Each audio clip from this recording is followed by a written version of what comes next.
Williams. This is Armstrong Williams on the right side. Armstrong. Don't curse, speak English. Armstrong. Virtuous society. Armstrong. I dare you to listen.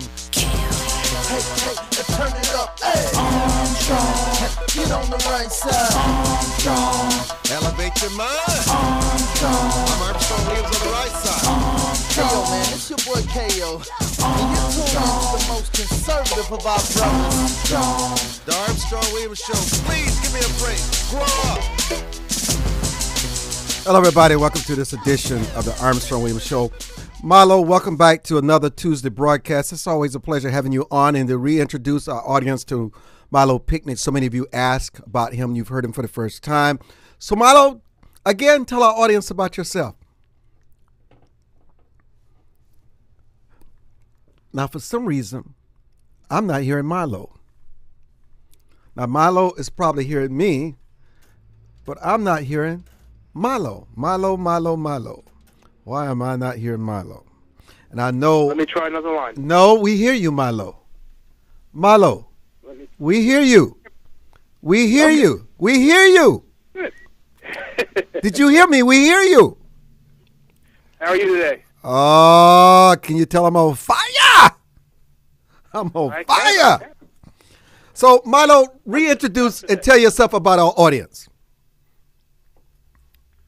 I'm sorry, I lost you there, Armstrong. Our audience wants to know more about you. Some have heard you for the first time. You know, we bring in new listeners every day, man. They want to know more about who you are. Well, I am the president and CEO of the Yellow Llama Companies, and I play an active role in enabling creative people around the world to safely and securely market their work on resources like the web, and to gain affordable and productive incomes from doing so. I'm a serial entrepreneur with a background in real estate, professional education, and management, and finance. Well, very good. Listen, everyone is talking about the front page story in today's New York Times regarding black students face more discipline. Although black students make up only 18% of those enrolled into schools sampled, they accounted for 39% of all expulsions. Now, here's what I say, okay? And Milo, we're going to talk about many things today. We're going to talk about Super Tuesday. We're going to talk about the stock market. The callers are going to push us in a different direction, but we're going to handle it all, okay? Here's my take. The story in today's New York Times should not come as no big surprise. 3 out of 3/4 of the time, as many black kids, through no fault of their own, are born out of wedlock more so than other Americans. And any time you have that dramatic amount of kids born out of wedlock, it doesn't matter to me the race or whatever, that kid is going to be impacted. Because in most households, the man of the house is the disciplinarian. When you misbehaved in school, were you more afraid of the teacher's wrath or your father's? I was far more afraid of what my father would do to me when I got home than I was for any teacher. Okay, I'm sorry, everyone. I cannot be politically correct on this issue. When there is no father around, I don't care what your race is, what your background is. We all know why the problem will continue to exist across the board, because we don't have father in the household, Milo. So why are we surprised at these statistics? And guess what? It's going to only get worse. Milo? Well, I think I think a lot of that, Armstrong, has to do with the loss of family values in America. You and I grew up in a time when you had a healthy respect and fear of your parents and of your father. You not to compromise their trust or disappoint them. Well, look, let me just tell you this. We have a new feature today also. All live shows stream audio on Shoutcast. All you have to do is search for the AW show. But Milo, but do you think, listen, with children in households where there's just a mother, I know some mothers do an exceptional job, but let me tell you, they're the exception, not the rule. When a young boy reaches 12 or 13 years old age, there is not much that mother can do with that boy, let alone the daughters now. You're silent on me. I'm sorry, Armstrong. I'm You're killing me, man. You're killing me. having a hard time hearing you. You're having a hard time hearing me. It's breaking up. It's breaking up. Listen, what do you think? Don't you know that it is rougher and much more difficult for a parent, for kids growing up in a single parent household? It is much more difficult. I know there are a few exceptions, but overall, it is a very difficult situation. It really is. And you wonder why these kids are being expelled. Some of them land in jail. Some of them never return to school. I think it's systemic to get the kids out of the school in the first place because they see them as being too disruptive. It's not because they're black. It's not because they're white. It's not because they're Hispanic. It's because of behavior.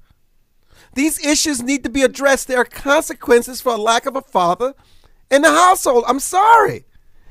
It's not rocket science. Gentlemen and ladies, it's not rocket science, Milo. It's not just the absence of a father, though, Armstrong. That's a big part of it, Milo. That's a big part of it. I'm not challenging the contribution that a father makes, but I think what has happened in America in this generation is parents are, whether there be a father or not, parents don't have the same sense of parenting that our parents had. And you have, fractured homes. You have parents that are too busy trying to be their children's friends. Yeah, the absence of a father is a significant problem in America, and disproportionately so in families of color. But regardless of the family dynamic, in across this country today, parents are too interested in being their children's friends and not interested in being a parent. Kids need guidance and direction, and they need discipline. And quite frankly, they like it. They want it. And the parents aren't providing it today, and we need to return to that.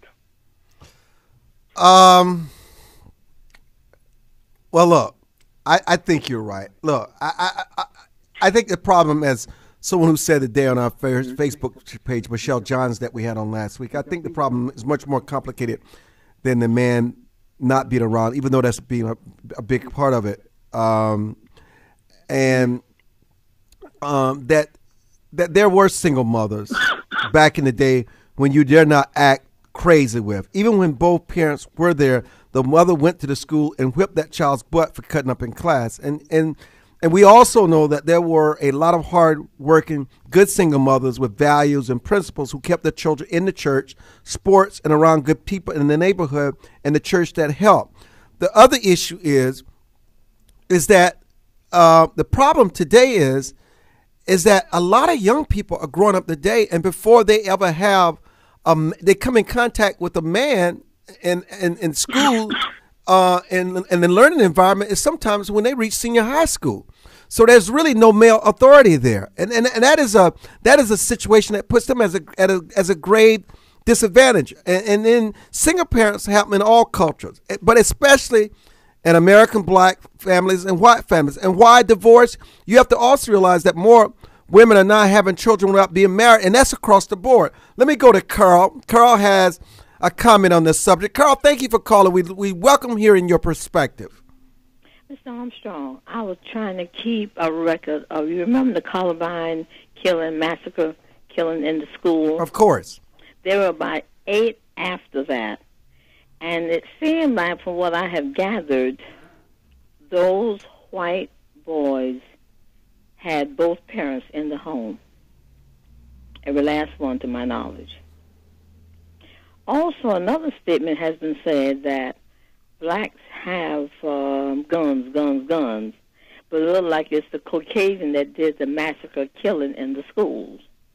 I will hang up and let someone else. Wait, but we're talking about actually two different things here, though. We're talking about kids being expelled instead of kids behaving in class. Then all of a sudden something explodes within that kid and they go back home and get a gun and come and shoot up everybody. Right. Disconnected. Disconnected. But I get your point. And I'm glad you called. Thank you. Thank you. Milo, did you want to comment on Carl's? No, I understand what she's saying. I think when you look statistically, the challenges that affect the families of color in America are broad, but they frequently differ from many of the challenges that affect non-families, not of color. I don't know how much of it is attributable so much to color as it is to social economic status, education, and capital resources. Folks that are under duress regardless, and they're prone to problems. But getting back to the subject on hand, we're really talking about the structure and value systems that are instilled in the American family, and that is a subject matter that affects all of us regardless of color, crosses all color lines. We have a challenge in this country today, and the challenge is that the family structure has been weakened. There are many factors that have contributed to it. I'll probably be, the callers will come off the line when I say what I'm about to say, which is one of the greatest contributing factors to the demise of the American family was the women's movement of the 60s and early 70s. There are structures and values, and that's not to say that women shouldn't earn what men earn and have equality, but there was clear and discernible lines of responsibility in the traditional household, and the nuclear family has suffered from the muddying of those lines. The women's movement, I've heard that before, and I don't think that's something we should dismiss. I think it's something that we should really talk about. I see our callers holding, but I don't want to go to you just yet because we're coming up on a break. I see the calls. I just want you to know I'm not ignoring the calls. I'm just going to go to a break. We also want to extend our condolences to the members of Congressman Donald Payne's family from Newark, New Jersey. He passed away today at the age of 77 from pancreatic cancer.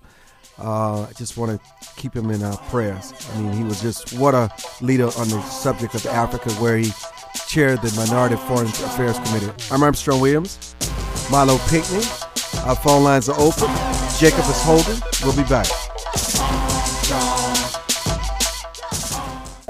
For more information on the Armstrong Williams Show, please visit our new website at www.rightsidewire.com. There you can find his syndicated column archive, view live streams, and get your favorite conservative pundits' views on the current issues affecting the American people.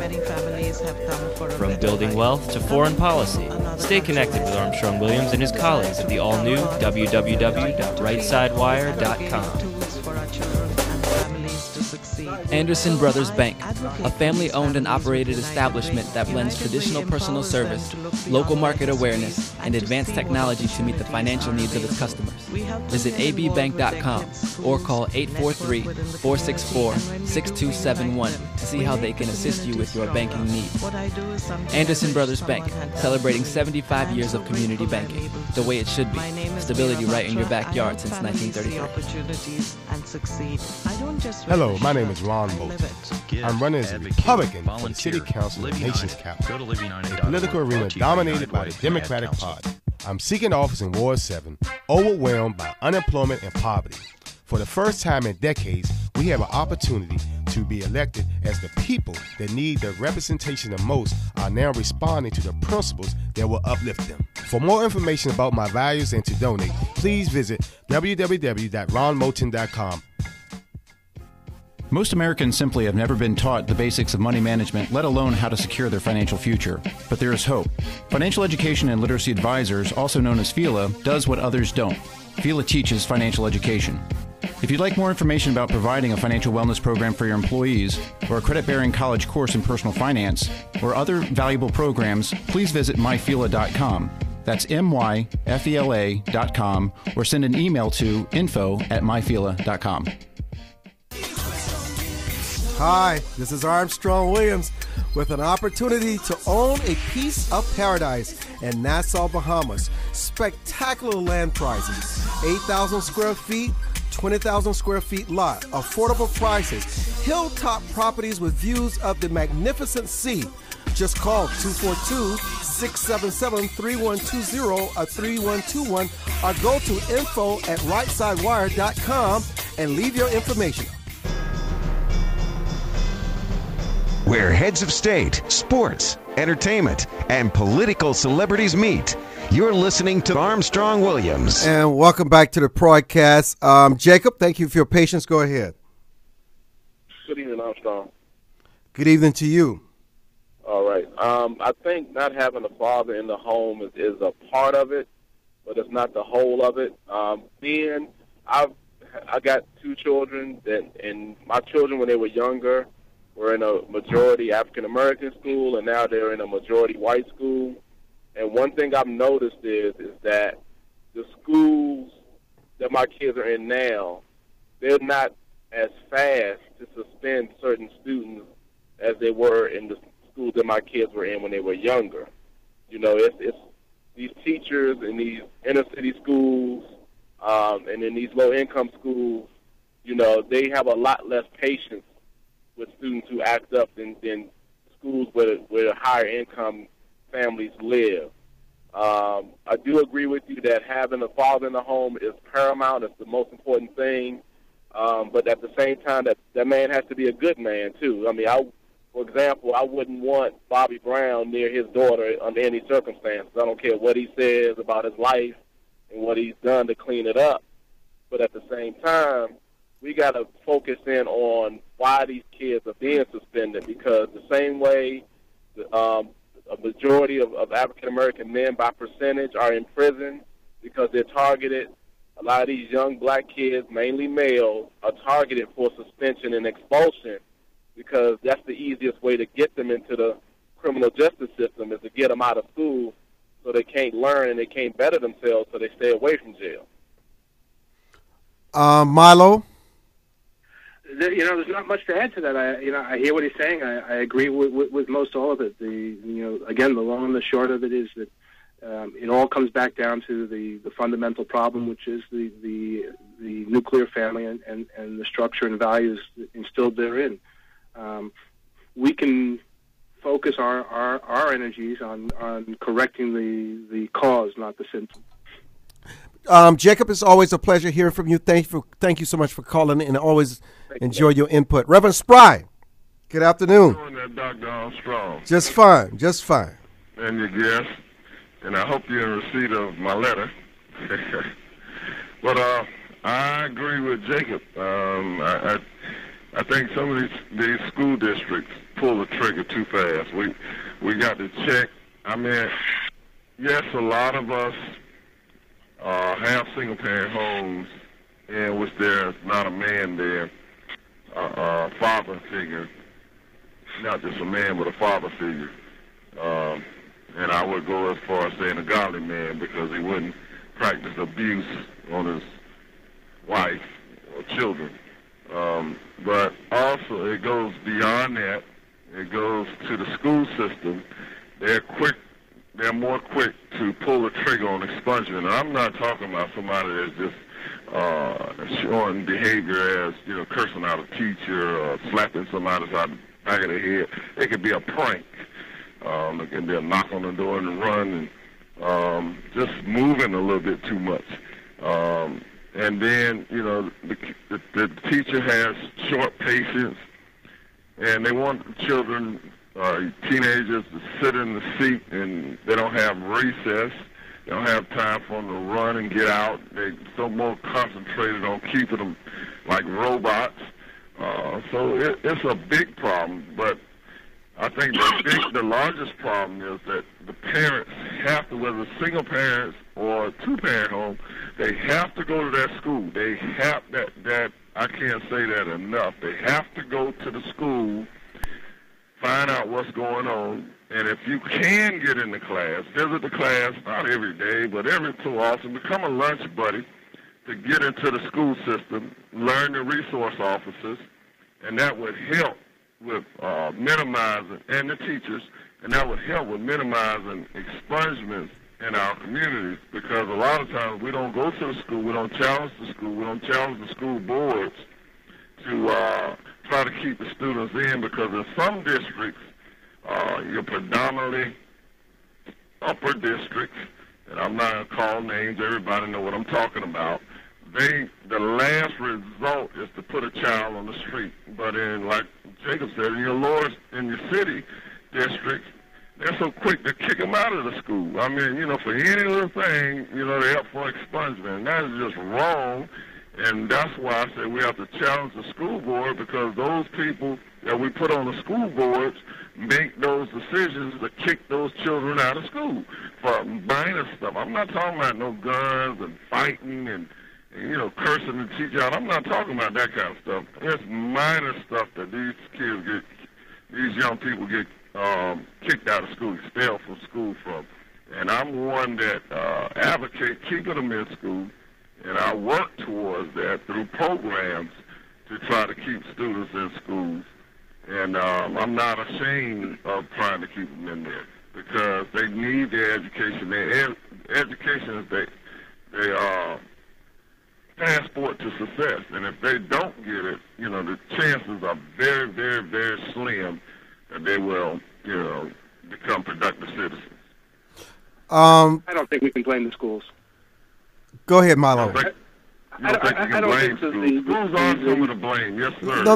Let him finish. Let him finish, Reverend Sprite, and then you respond, please. Go ahead, Milo. I think the responsibility rests with the parent. Again, the kid who is being expelled from school, in most cases, is being expelled for a reason, typically associated with behavior, and that's governed by the parents disciplining the child and providing the child with an appropriate upbringing so the child goes to school to get an education, not to act a fool. Can we fault schools and say that there are cases where schools prematurely make judgments that adversely impact on the child's education? I am sure that occurs. But to make a global statement that the problem rests with, and the responsibility for that problem rests with the schools, is escaping the accountability that is due the parent. Simple as that. No, my kid acts up in school. I'm in school in 2 minutes. I didn't put all the blame on the school. I said the number one case is the parents going to the schools to make sure things are in place, and the teachers get to know the parents, and the resource officer get to know the parents. So before a teacher think about pulling the plug and expelling the student, and I'm talking about minor stuff. So I'm not at the point of talking about fighting and cursing and cutting class. I'm not even talking about that. I'm talking about minor things. Party 3 or 4 times, and you're up for expungement. Things like that. That's what I'm talking about. I'm talking about pranks. Yeah, that's a little bad behavior, but that's not to put a child out of school for a whole year because they pulled a prank. No, I don't accept that. The schools do have some responsibility, and there are schools that pull the plug and put these black kids up for expungement real fast. And if you look at the statistics, it'll show you that more black children, boys, are expunged from school, and there are white kids that play way more pranks than black kids. We really don't play pranks that much, and they're not tossed out of school, nor are they tossed out of school for fighting like we are tossed out of school. So I know what I'm talking about because I deal with it on a day-to-day basis. God bless y'all. Have a nice day. Okay, thank you, Reverend Sprite. Mary, thank you for your patience. You have a comment. Go ahead. Hi, Mr. Armstrong. Hi there. How are you? Just fine. Good. Listen, one thing I agree with you on is raising a child starts at home. From the cradle of the time you bring them home from the hospital, it starts at home. But what parents makes are different is that we work with our children the first grade, second grade, all the way up to but when you take them to high school, for some reason the parents just leave the kids alone, and that's when your child needs you more. A parent should go to that school and become known to the principal, to that child counselor. They should be like 101. Make yourself available. Go to the PTA meeting. Be there and let your child know that you're there for him, but you will not tolerate any misbehavior. At home, if your child say yes, ma'am, and no, ma'am at home, they better say it at school. Yes. They don't curse at home, they better not curse at school. Amen. I've gone to school myself, and the principal tell me you can't do that, so I'm going to take them out for lunch. I'll go out for lunch, and his lunch end up being a spanking on his tush. Yes, ma'am. You understand? I agree. And we can't put it all on the school. We have to be, and see, most of the time, most parents won't go to the school. The child will go home and tell all kind of fibs. The parents have no understanding of that, and they'll go home and start raising, saying the child see that, oh, I know how to manipulate. No, the parents must take charge. Now, there's a report came out this morning. It was on TV this morning. They said they're studying the education system, and they are finding that all schools expelling and more African American and Spanish more so than the Caucasian for the same reason. But you see, if a parent, I was at the school so much that they thought I was a student. I was working 8 hours a day, but I didn't drop my children off, just leave them at the door. So there's a lot, and if we look at people as a human being and start looking at color, we would be better off. And that's for the adult, the teachers, and everything. So we as parents, I raised 8 of them, and like you said, the single parents, their daddy died. I was there. I didn't get married just to have a man in the house. No, I raised my children. I had family prayer on Sunday morning. We went together. We talked. But we, as parents, and a lot of these parents are having these children, and instead of being parents, they want to be friends, they want to go out and party. You can't do that. Mothers must stay in their place and father. And if you have an extended family like I was blessed to have, my father, my brothers, they helped me with my children. But I was the one that done the discipline if it needed to be done. And I didn't do it. If I went to the school, I went to the school. I'm going to get off the phone. But I went to the school, and my son, they called me about him. When I went to school, he was coming down the catwalk from lunch. I didn't say anything. I just went up to him and gave him a little pop on his face. And his friends turned around, they looked, and they ran. And he said, Mommy, it didn't hurt, but it was embarrassment. I said, I don't work, 6 hours, 18 hours, 16 hours for you to come up there and act. Parents must get a hold of that. Stop blaming the school. But now go to the school, and if you find something wrong, deal with it. So I say, Miss Mary, it was a pleasure hearing you. We need more parents like you. Thank you for calling. Lewis and others, we see you. Don't go away, Milo, and I'll be back. We have much more to talk about. It's Super Tuesday. Super Tuesday.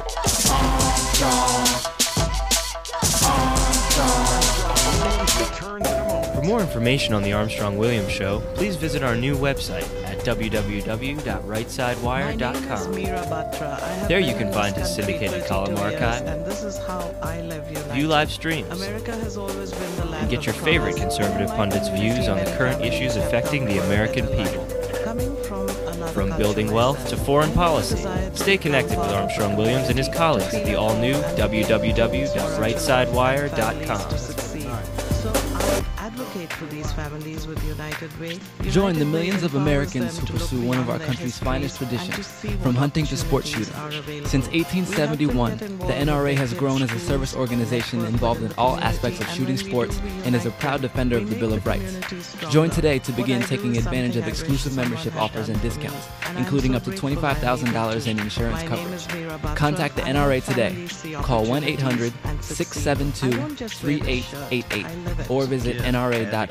Volunteer. Live United. Elder Chicks is an exciting part of the fastest growing segment of the population.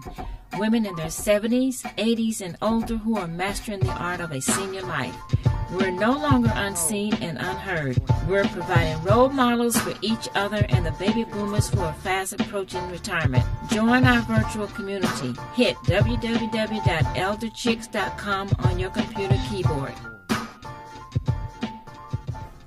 Most Americans simply have never been taught the basics of money management, let alone how to secure their financial future. But there is hope.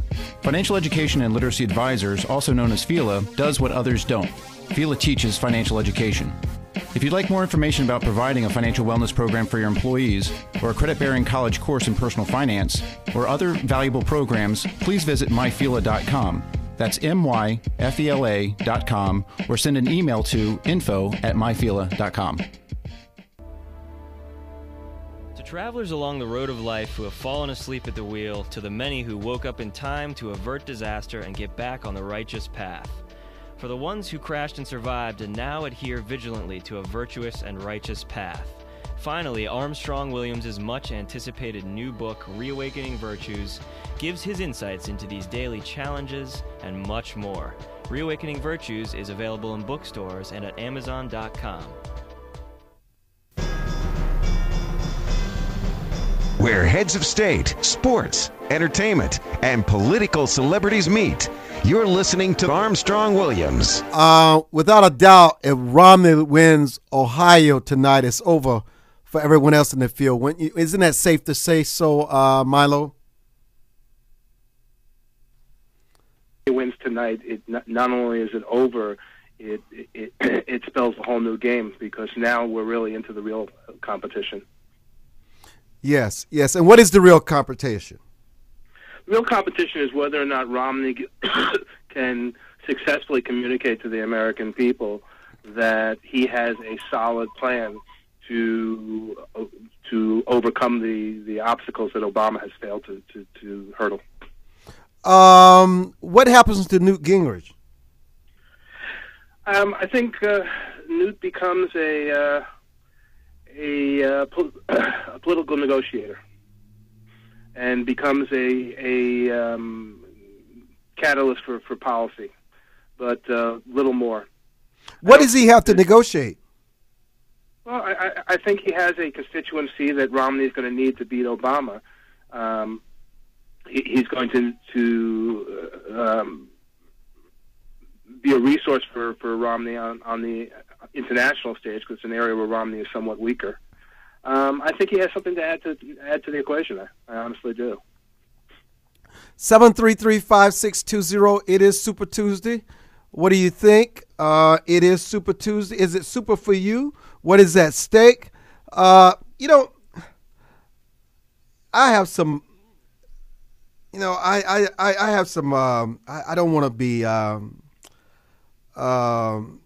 controversial here. I try to stay away from being controversial. Am I in the same show? What? Am I in the same show? Because I thought Armstrong Williams was saying he didn't want to be controversial. I'm hearing things. I don't want to be controversial today, but there's something I want to ask, and I think it is important to ask, and so I don't understand why very successful, very blessed American blacks are such apologists for dysfunctional culture.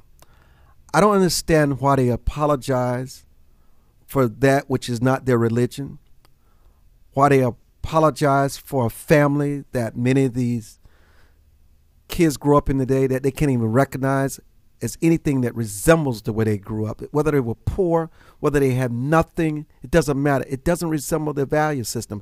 I don't understand how they can be apologists for these kids who indulge in crime and drugs and out-of-wedlock babies, which has no resonance with their upbringing.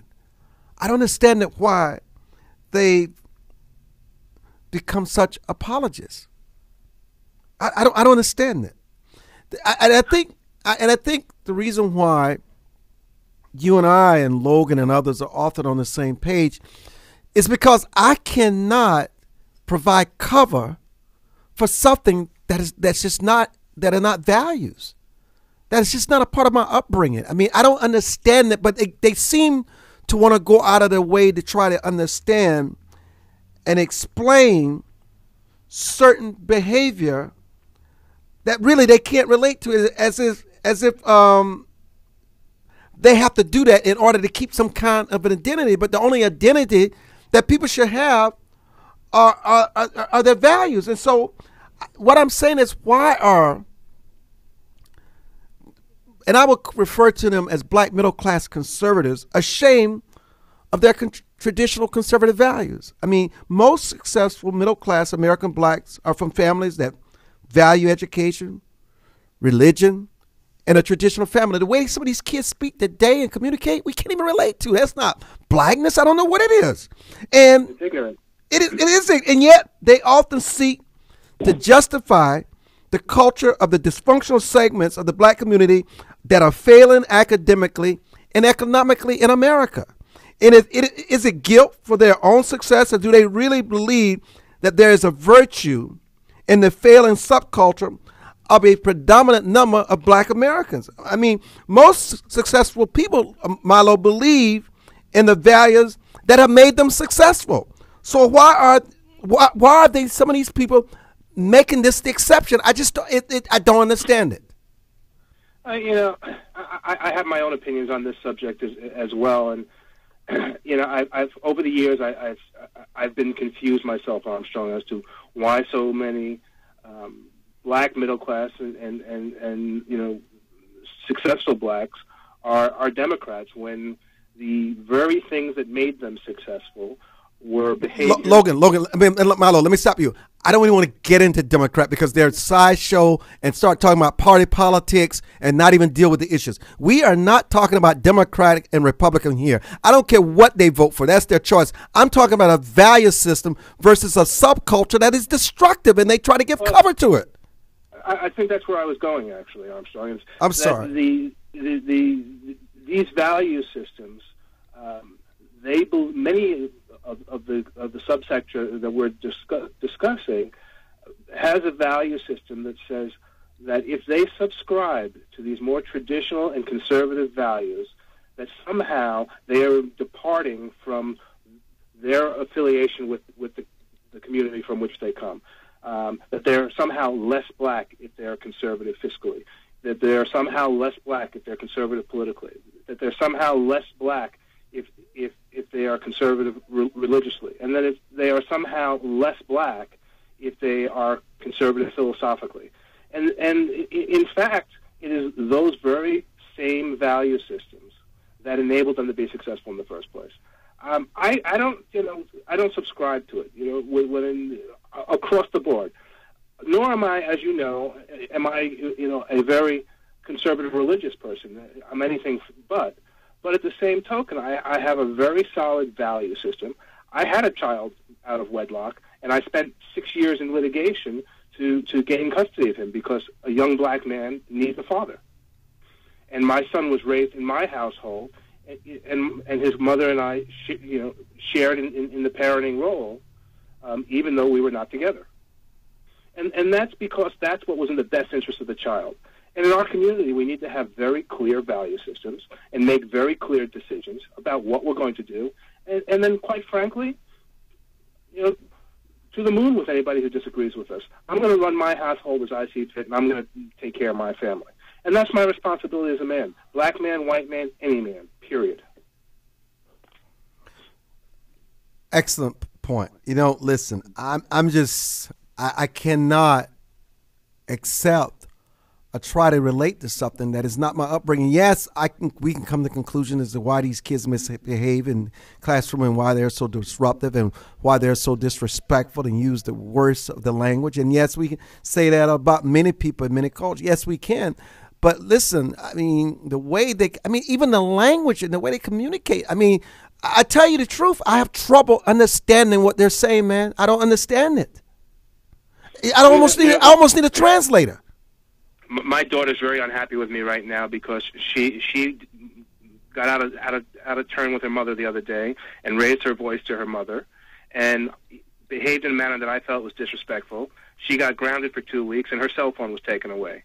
Now, many would say that was an extreme response for a That was a nice response. You were very nice. I thought so too. I thought it was a very merited response, but the long and the short of it is, nipped it in the bud the minute it occurred, because I'm not going to tolerate any one of my children disrespecting their mother, whether I agree with their point or not. That's their mother. You show your mother respect. And those are the values that we need to restore in our community. And unfortunately, as I said earlier, I think too many parents are too busy being their children's friends as opposed to their parents. Now, let me ask you this. Why would your daughter speak that way to her mother, but it would be unthinkable for her to try that with you? Well, something, I don't know that it's a matter that, in the case of my daughter, my daughter is a tough little chick.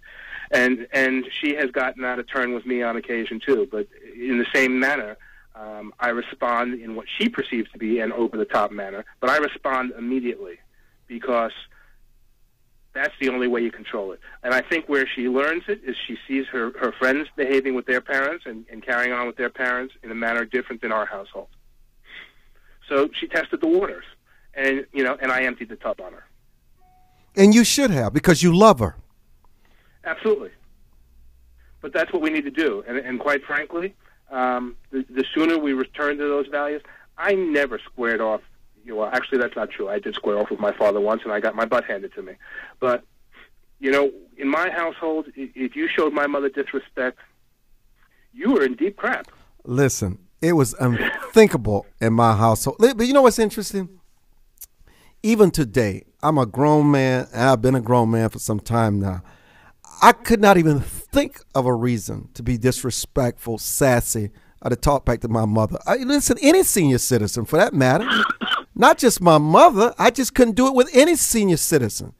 I just. Armstrong, I remember in the 60s, I grew up a child of the 60s, and my parents' friends came in the house, and you said, hello, mister, hello, Mrs., and that was it. And you didn't say another word until they spoke to you. And when you entered a room where adults were speaking, you stood quietly and waited until they acknowledged you and invited you to speak. And you addressed your parents as mom, dad, ma'am, sir. And those were the values that I was taught. And it never crossed my mind to enter into an adult conversation unless I had been invited into it. These kids today aren't taught that way. And it's not the kids' fault. It's the parents. Because those values, those behavior characteristics are taught by the parent. And if the parent fails to teach, then you can't fault the child for failing to learn it. Hold that point. This is an important conversation. Yes, ma'am. Yes, sir. Thank you, ma'am. No, ma'am. I appreciate it. Whatever happened to that? We'll be back.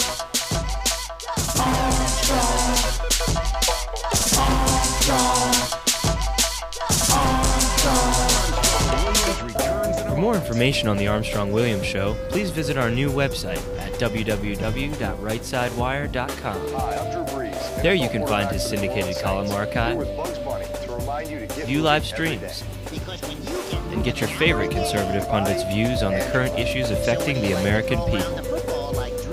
From building wealth to foreign policy, stay connected with Armstrong-Williams and his colleagues at the all-new www.rightsidewire.com.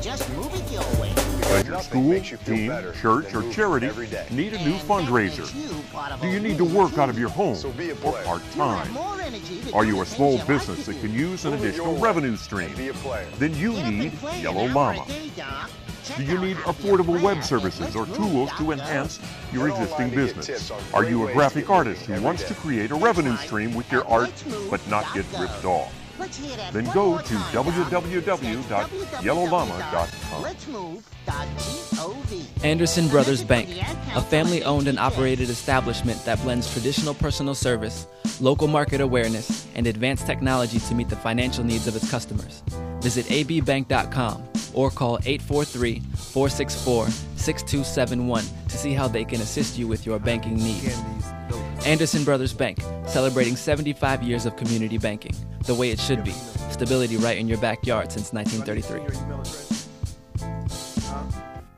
Most Americans simply have never been taught the basics of money management, let alone how to secure their financial future. But there is hope. Financial Education and Literacy Advisors, also known as FELA, does what others don't. FELA teaches financial education. If you'd like more information about providing a financial wellness program for your employees, or a credit-bearing college course in personal finance, or other valuable programs, please visit myfela.com. That's myfela.com, or send an email to info@myfela.com. Hi, this is Armstrong Williams with an opportunity to own a piece of paradise in Nassau, Bahamas. Spectacular land prices, 8,000 square feet, 20,000 square feet lot, affordable prices, hilltop properties with views of the magnificent sea.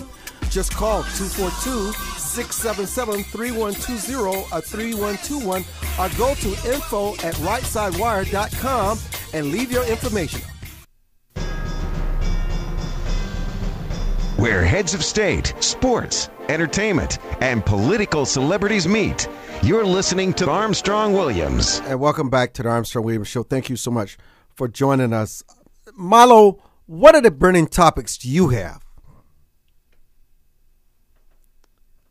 Burning topics. Burning, scorching. Scorching. I am really, really concerned with what's going on in our country today, and I am frightened what Super Tuesday is going to produce as an end result, because I honestly believe that what's going to come out of this is we're going to find that the American people, especially on the GOP side, have a fractured opinion of the direction of the party, and are going to divide the votes up amongst the candidates in such a manner that we're not going to have a clear champion to go up against Obama, and that the Obama administration is going to misinterpret that result as their pathway to continue on doing what they've been doing and railroading the American people into outcomes that don't serve the best interests of this country. That's my burning issue. So you feel the president needs to be defeated? I think the president needs to be defeated, and unfortunately, I don't think that we on the GOP side have mounted a truly viable candidate that's demonstrated a clear plan or a pathway to resolution of our problems. Is there another candidate that you would like to see in the race? I think Chris Christie would be a solid candidate to get in the race. I'd love to see. I realize it's practically impossible to expect, but I'd love to see Michael Bloomberg get into the game. Bloomberg? Yeah, I mean, what this country needs right now, Armstrong, is a solid manager, somebody who knows how to run a business and knows how to make solid and concise decisions. And Bloomberg, whether you subscribe to his personality or not, is a proven success model in those areas of discipline. Let me tell you, I cannot believe my eyes. I almost put my glasses on, but a ghost from the past, a whisper from the past, but still one of my favorites. Balanced, always well-read, and always civil and respectful. Randy, welcome back to the hotline. What's up, Armstrong? What's up, Randy? Boy, it's good to hear from you. Hey, man, I get my car and I hate the Obama show, man. No, you did not. You did not hear me. That is not true. You cannot say that. Your boy Milo. I only asked the question, and he gave his opinion to the question. Come on now. I don't understand. I keep hearing these Republican pundits, man, keep talking about Obama's taking our country down some path. And they keep saying that the recession, this came out of recession. This wasn't a recession we came out of. This was a pit, a black hole, $750,000 a month. Not for just 1 month, a number of months. A pitfall on Republican priority economic programs, tax cuts, freedom of the let the free market do whatever it want to do. That's what happens when the free market does whatever it want to do. You get Bernie Madoff and people like that. And you can't sit there and say, oh, well, that was Bernie Madoff's isolated incident. You had bankers, our best minds, blowing money pit, taxpayers paying up all this dough. They want to go right back to that. I hope the American people use their brains and don't go back to these Republican policies. Because the rich have been getting richer ever since the decline of our country, the decline of the dollar. And now y'all want to go back to that. And the only reason why he's even mentioning Bloomberg, because he thinks he'll steal some votes from Obama. Your field is weak. Your only hope is Jeb Bush, and he's not going to get in because the Bush name is so soiled, he got to give it 4 more years to play out. Christie is a hothead. He has no policies. He's straight for the rich, too. He's a fat cat in every term. Let me ask you this before I give Milo. Oh, we have so many callers. Milo, please respond. Thank you, Randy. Milo, please respond. Well, Randy, I hear what you're saying. I don't think it is a party line philosophy. You mentioned Bernie Madoff. Bernie Madoff executed a Ponzi scheme. Ponzi was developed his scheme in 1894, I believe was the date. At a time when the policies of Franklin Roosevelt were in place, and if I recall correctly, wasn't Roosevelt a Democrat? So, I don't know the basis of your thinking. However, I will say that what Chris Christie brings to the table is a balanced approach of good sense, rational thinking, pro and con policy. Has he executed policies in Jersey that have in some cases benefited the wealthy? Yes, because quite frankly the decisions he made that that affected the wealthy were policy changes focused on Bergen County, where a disproportionate number of the wealthy live in New Jersey. But his policies were not focused on the wealthy. His policies were focused on what was best for New Jersey, and cutting the pathways in Bergen County that he cut happened to benefit a good number of wealthy people in New Jersey. So when we make these evaluations, I think it's critical that we look at the actual hard facts and not make sweeping generalizations. Let's go back to the phone lines. Tony, thank you for your patience, and go ahead. Tony? You heard what some of the previous callers had to say. Basically, I think the biggest problem is a lot of reasonable Republicans who would be considered moderate saw what was going on, and in terms of the Tea Party and all the extremes and the social issues and the abortion talk and everything else, and they figured, man, this is not a good time to come in. And they just, whether it's Chris Christie or Bush or even Bloomberg, it's simply looked at the political environment, and it's not. I think the Republican Party needs to reset and let the Tea Party phenomena wash over, because at the end of the day, they're just way too destructive. You can't run a government or 300 million people based on what the minority thinks is best for the country, and that's what the Tea Party has been trying to do. It's not going to work. So you got a weak field, and you got what you got. Republicans don't like it. If they don't like it, look in the mirror. You guys pick these guys, same people that picked Christine O'Donnell and Sharon Angle and all these other folks, Bernardino and one in New York. I mean, that was just straight out of Comedy Central, if you ask me. But I think that's what happened. Well, Tony, thank you for your commentary, and thank you for listening to the show and calling in. Sherry, you have a comment. Go ahead. I honestly don't know who I would vote for in November, but do you know who you won't vote for? I will not vote for for Obama. I'm sorry. Well, you walked into it. So no. I'm apologizing to the listeners because I know they're cringing. Well, what irks me to no end is that if I say I'm not going to vote for him, I'm a racist. And well, guess what? If he were a Republican and I'm not a Democrat. Stop. Then if you're a racist, Milo is a racist. I guess. That's what gets me the most. But you're not a racist. I tell you right now, you're not a racist. You just happen to be one who thinks for themselves, and you believe that a person should be voted for based on how well they move the country forward, based on promises that they made, whether you think the economy is going to get better, or if you reelect that person, the economy is going to get worse and continue to diminish the way of life of all Americans. That's true. You're not a racist, please. No, well, other people would think so. It doesn't matter. I just told you you're not a racist. Let's move on to the real conversation, because being a racist is nothing to talk about. Well, no, but what I would say is that the few that are in the GOP, seeing how if I'm going to vote, I'm going to have to vote that way because I don't like Obama. I think Limbaugh has just ruined it for the Republican Party. He's handed it over everything. Including the water bill, to Obama to get reelected. I don't think any American should. I don't think any American should blame the Republican Party for Rush Limbaugh. Okay, that's Rush Limbaugh's problem. They're going to get. The American people are far too intelligent for that. Come on, Sherry.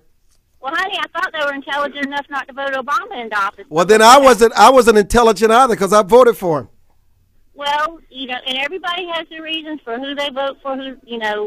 Whatever, and that's why I like living here. That's why I won't move somewhere else. But there's just been, and I understand. He inherited a lot. Every president inherits what the previous one had. But honestly, I don't see where it's gotten any better. And then I hear over the weekend that there's been approval for all these contracts let to the Chinese people to come to the United States to repair and work on our bridges and highways in California and several other places. And it's over $1 billion, the work that they're going to be doing in California. They're not going to, I guarantee you, they're not going to hire people that, U.S. citizens to do the job. We'll talk about it at some point next week. Sherry, it's always good hearing from you. Thank you for your call. All right. Milo, you have the last word. I got nothing to add to that, Armstrong. I've got nothing. I just wanted you to know that I do not think that you're a racist. I appreciate that. I want to be clear. I'm. You are not a racist. Don't worry about it. Enough said. We can move on. Because listen, there would be. I don't want to say it. I don't want to get them upset. I will leave well enough alone. But you know what I'm thinking. Take care, Milo. Thank you, everybody. So long from the Armstrong-Williams Show. For more information on the Armstrong-Williams Show, please visit our new website at www.